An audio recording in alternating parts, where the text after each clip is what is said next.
All right, y'all, good day today. Okay, good day. I think the next challenge for us is starting to understand what one another's strengths are, right? And putting each other in positions to be successful offensively, out of bounds plays. Stephanie White is making waves this season by keeping it real about her team's potential. And spoiler alert, the Indiana Fever are actually on track to contend for a championship. For this one, we're heading all the way up to Indiana. Let's jump right in. The Indiana Fever front office absolutely delivered this offseason, transforming the roster with a clear goal. Get over the playoff hump and make a legitimate run at the WNBA title. This wasn't just about a few tweaks. They went all in. The Fever brought in top-tier veterans and built a strong support system around superstar Caitlin Clark, aiming to take the franchise to the next level. First, they retained all-star Kelsey Mitchell, locking her in with a supermax deal. Then they added championship experience by signing DeWanna Bonner and Natasha Howard, both multiple-time All-Stars and WNBA champions. The Fever also brought in Sophie Cunningham via a major four-team trade and added Sydney Colson and Brianna Turner to deepen the bench with proven high-level contributors. From the draft, Indiana picked up Michaela Timpson, Bree Hall, and Yvonne Ejim, injecting fresh talent to balance the squad with a rare mix of youth and experience. The overhaul was dramatic. Only 5 players remain from last season. The Fever now feature 5 of the league's top 30 scorers from last year and boast 7 combined WNBA championships among their veteran core. The front office had a clear strategy: bring in players who know how to win big games and who can elevate Clark, Aaliyah Boston, and Mitchell. The result? A team with more than 200 combined playoff appearances, a massive leap from last year's roster. At Media Day, all eyes were on new head coach Stephanie White, who returns to Indiana with unfinished business and a championship pedigree. Speaking with confidence, she made it clear the standards are higher this year. White emphasized unity, accountability, and a renewed focus on defense, an area where the Fever struggled last season. She's not here for last year's excuses. She's here for results.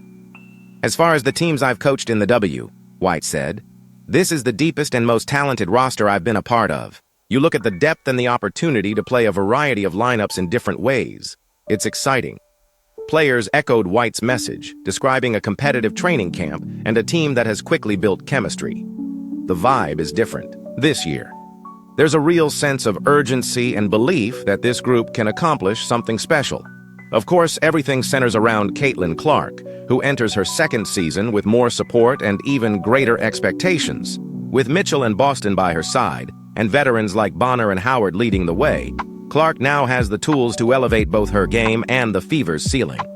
In summary, Indiana's front office crushed it this offseason, building a roster stacked with talent, experience, and hunger. Stephanie White is back, standing on business, and setting a championship or bust tone. No more excuses. It's time to get down to business. Let's roll the footage and see what this new look Fever team is all about. The original Fever team, do you know who the original number 22 was? I might know who that was, yeah. Do you know how many points number 22 averaged a game in that original season? Not a lot, but I don't know. No. 7.2. Okay. But as Caitlin said, you probably were a good ball distributor. Yeah, I sat on the bench a lot. Played a lot of different roles. Still a fan favorite though. What, just in general, what was the excitement? You look at where the excitement for women's basketball is in this franchise, based on that inaugural year where we don't know what it's going to be like and how long it's going to go. What took everybody so long is the first thing that comes to mind. I think just being a part of this league, really. I mean, I came into this league in 1999, and being a part of this league for so long, and thinking back to our first CBA and just wanting insurance all year long to where this league is now. It's just, it's what we always thought it would be, should be, could be, and I'm thankful that I'm just still a part of it. Coach, Amber has been very open to re-signing Kelsey Mitchell. Was one of the biggest focuses and one of the key points of the offseason. What has it been like to get on the court and start being able to coach a player like Kelsey?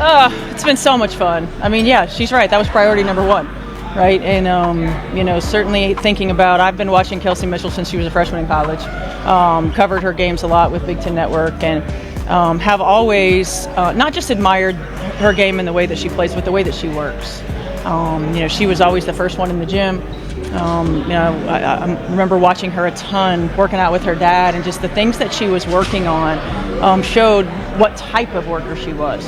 And for us as a staff to be able to utilize her natural God-given talent, her ability to just score the basketball and trying to put her in positions to do that in a lot easier way, I think is fun for us. And being on the floor with her, it's just, she's faster than she even seems when you're on the sideline, when you're seeing her every single day.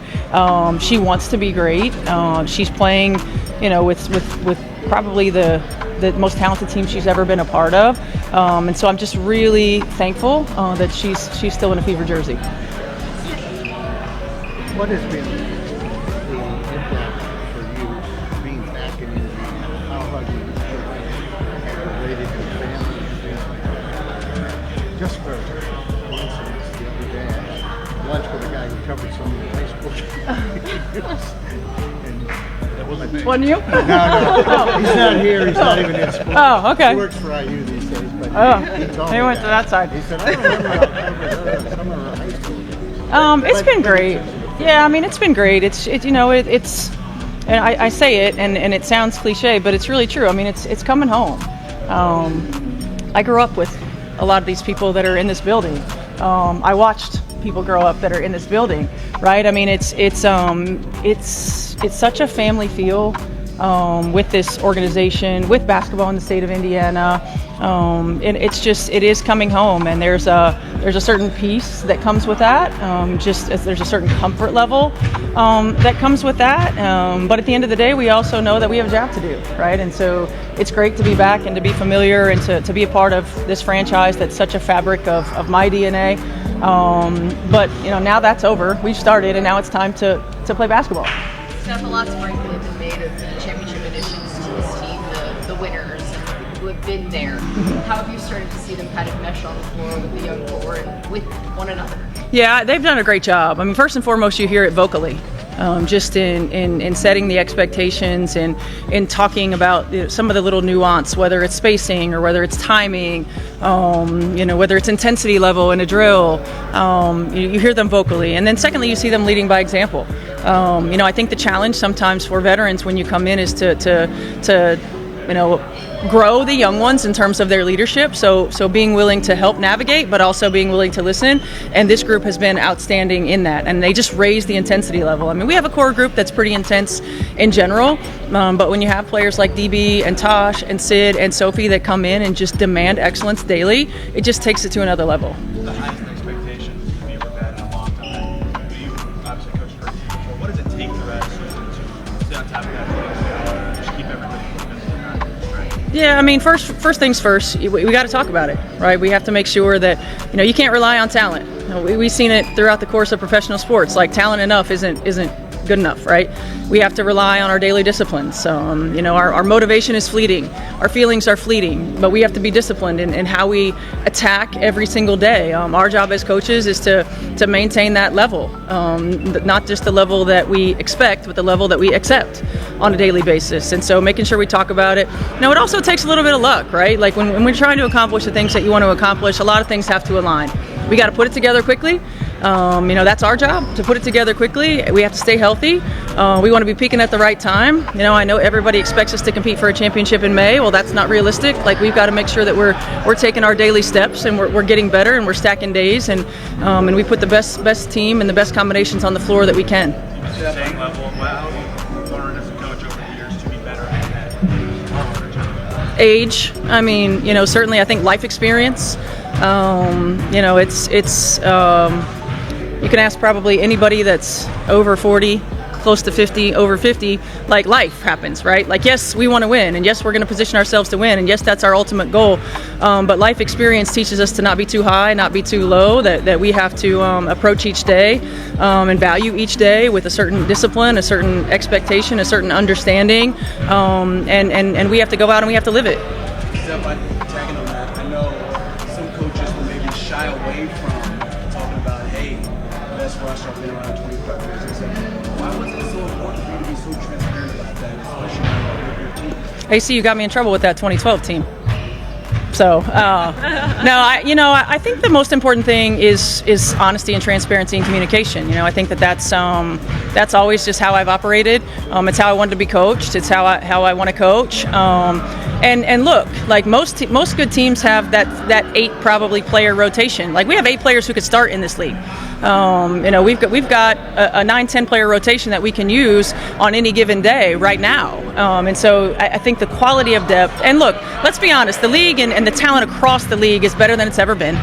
These young players that are coming in who have only known the WNBA as opposed to some periods of time throughout the course of the WNBA where you're getting players who had regular jobs and then came back to play in the WNBA. And so the talent level across the board is as deep as it's ever been. Pressure is a privilege. It is. Like we all know, everybody who's been a part of a team, everybody who's won championships, everybody who's been a part of growing something special knows that a lot of things have to fall in line for you to win a championship. They do. That's why it's so incredibly difficult. But we're not shying away from the fact that we want to win a championship, that we want to position ourselves every single day to win a championship. How did you land on unity as your opening message? What's that? How did you land on unity as your opening message? Well, because we have the deepest team probably that I've ever been a part of, it takes everybody, and it takes sacrifice. There are players who probably should be in rotation that might not be at times. There are players who probably should be playing more minutes that won't be at times. There are players who have open shots that pass up the shot to get the best shot on the floor. Everybody's going to have to sacrifice at some point for us to be as good as we can be. And so if you talk to people who have won championships, they talk about being stars in your role. They talk about playing outside of position. They talk about not being in rotation, right? And we have players on our team that have won championships that have done just that. They haven't been the superstars. They haven't been the one that's been asked to score all the points, right, or to make all the assists. They've been asked to be role players and stars in their role, sometimes not playing to having to be thrown out into the fire and staying ready. And that's what it's going to take. So we have to be unified. We have to be together in everything that we do. We have to sacrifice for the Indiana Fever. We didn't ask you the first day. Any injuries of concern here on the first No, day? thank God, Scotty. Yep. Thank you, sir. All good. Stephanie White's passion for the game, honesty as a leader, and deep-rooted connection to Indiana basketball were evident throughout the conversation. From her humble beginnings as a player, wearing number 22, to her current role as head coach of a championship-contending Indiana Fever squad, White has truly come full circle. Her reflections on the growth of the WNBA, the importance of daily discipline, and the unmatched talent on her current roster reveal a leader who is grounded, focused, and fully prepared to embrace the pressure that comes with high expectations. With a team built on unity, sacrifice, and excellence, Coach White isn't just chasing success. She's determined to build something meaningful and lasting. As she powerfully stated, pressure is a privilege, and under her leadership, the Fever are poised to rise. If you're fired up about what the Indiana Fever are building in 2025, drop the word champion in the comments below to show you're riding with this squad all the way. And don't forget to like and subscribe for daily updates.